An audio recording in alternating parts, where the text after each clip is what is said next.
बढ़ते कोरोना मामलों के चलते एक बार फिर कई शहरों में लॉकडाउन लगाना पड़ रहा है और लॉकडाउन के साथ ही आता है अर्थव्यवस्था वाला डर।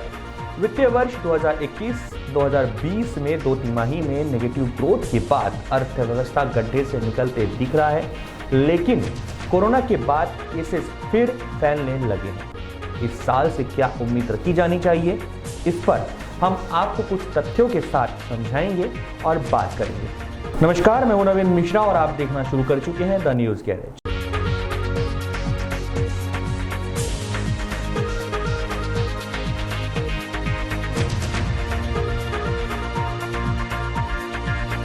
अर्थव्यवस्था को लेकर कई संस्थाएं अनुमान लगाती है। आज वर्ल्ड बैंक ने भारत की अर्थव्यवस्था पर रिपोर्ट जारी की है, जिसमें कहा गया है कि भारत की अर्थव्यवस्था में उछाल जरूर आया है, लेकिन अभी मुसीबत से भारत बाहर नहीं निकला है। वर्ल्ड बैंक के मुताबिक वित्तीय वर्ष 2021-2022 में जीडीपी विकास दर 7.5% से 12.5% के बीच रह सकती है। 7.5% और 12.5% के बीच का रेंज वो है 5% का। इतनी बड़ी रेंज क्यों रखी गई है, हम आपको वो भी समझाते हैं।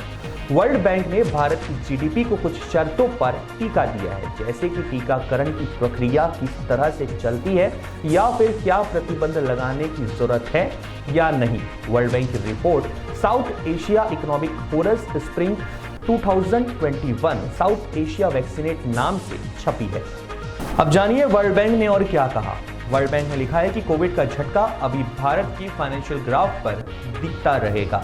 वित्त वर्ष 2021-2022 में भी भारत का सरकारी घाटा जीडीपी के 10% के ऊपर रहने का अनुमान है। इसके अलावा रिपोर्ट में वर्ल्ड बैंक ने लिखा है कि जैसे ही विकास दर बढ़ने लगेगा तो गरीबी का आंकड़ा कोरोना से पहले जितना था उतना फिर आ जाएगा। लेबर मार्केट में भी सुधार आने की संभावना जताई गई है, मतलब लोगों के धंधे पाने भी सुधर जाएंगे और बेरोजगारी दर भी घटेगी। संकुचित अर्थव्यवस्था के बारे में वर्ल्ड बैंक ने एक और बात कही, कहा कि भारत की अर्थव्यवस्था तो कोरोना के पहले भी कुछ अच्छी नहीं थी। वित्त वर्ष 2016-2017 में 8.3% तक जाने के बाद अर्थव्यवस्था 2019-2020 में 4% तक आ गई थी। इसकी वजह वर्ल्ड बैंक में प्राइवेट कंजम्पशन में कमी बताई गई थी। इसके साथ ही नॉन बैंक फाइनेंशियल इंस्टीट्यूशन के संकट का भी अर्थव्यवस्था पर नकारात्मक असर पड़ा है। अभी पुराने आंकड़ों से तुलना करके समझते हैं जो वर्ल्ड बैंक ने बात कही है उसके क्या मायने हैं। वित्त वर्ष 2016-2017 में जीडीपी का विकास दर 8.5% रहा था। नवंबर 2016 में नोटबंदी हुई और 1 जुलाई 2017 से जीएसटी लागू हुआ। जानकारों का मानना है कि इससे विकास दर नीचे आई। यह बात आंकड़ों में भी दिखाई देती है।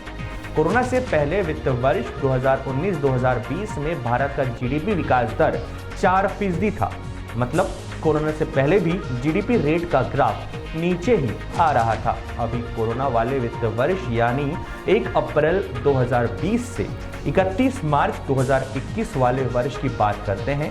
लॉकडाउन के बाद यानी 2020-2021 की पहली तिमाही के नतीजे आए तो विकास दर माइनस में 24.4% था, यानी अर्थव्यवस्था का संकुचन था।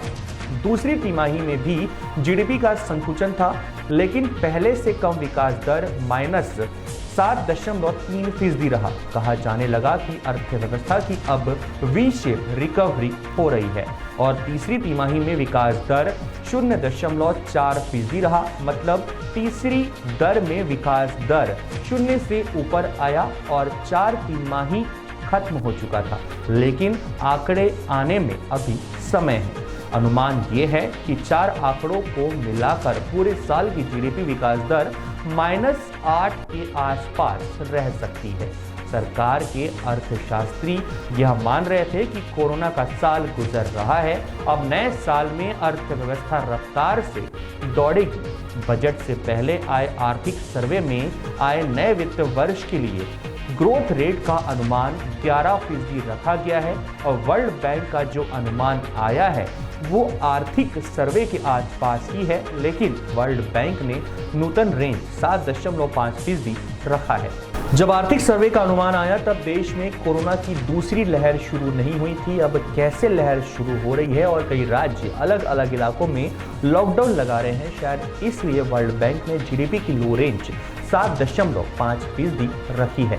भारत से बाहर भी दुनिया में अगर कोरोना के मामले बढ़ते हैं तो असर हमारे देश में भी देखने को मिलता है। कुछ उदाहरण से समझते हैं। जो लोग कार खरीदना चाहते हैं उन्हें शोरूम में लंबा इंतजार करना पड़ रहा है। अभी हाल ही में मर्सिडीज बेंज इंडिया ने भी विज्ञापन देकर कहा था कि कार की डिलीवरी के लिए थोड़ा इंतजार करना पड़ेगा। बाकी कार कंपनी भी लंबा वेटिंग पीरियड रख रही हैं और इसकी वजह है कारों में इस्तेमाल होने वाली सेमीकंडक्टर चिप्स की सप्लाई में कमी। आईसी चिप्स आजकल हर इलेक्ट्रॉनिक उपकरण में इस्तेमाल होती है और इसके बिना कोई भी लग्जरी कार नहीं बन पाती। कोरोना की वजह से इन चिप्स का उत्पादन कम हो गया है और कार बनाने की गति धीमी पड़ गई है। कारों की बिक्री कम हो रही है और पूरा असर अर्थव्यवस्था पर पड़ रहा है।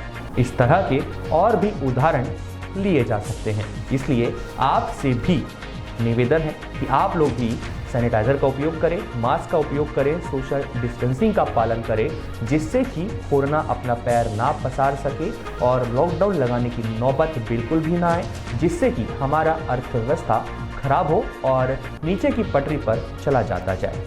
इस प्रोग्राम में फिलहाल इतना ही। आगे भी बने रहिए आप द न्यूज़ गैरेज के साथ।